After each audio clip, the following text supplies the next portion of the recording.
Plusieurs fois par jour, Willy se lave les mains avec du gel hydroalcoolique et une goutte d'huile essentielle de géranium. Disons que le reste des effluves des solutions hydroalcooliques me gêne un peu. Et l'associer avec un parfum, le géranium par exemple que j'aime bien, me convient tout à fait.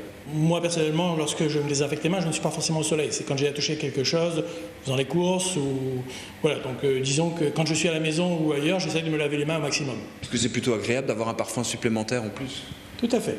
Tout à fait. Ça sent un peu fort quand même. Mais attention, en plein soleil, les mélanges huile essentielle et alcool à 70% est souvent nocif.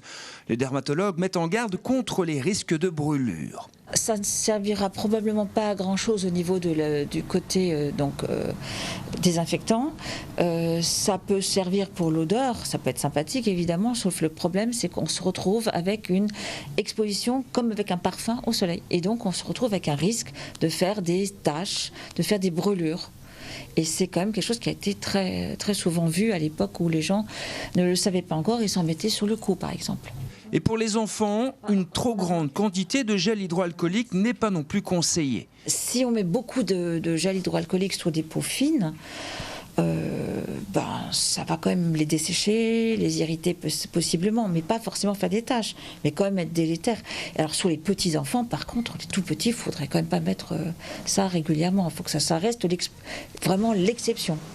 Allergie, hyperpigmentation de la peau, taches, les parfums et les huiles essentielles peuvent causer des dégâts.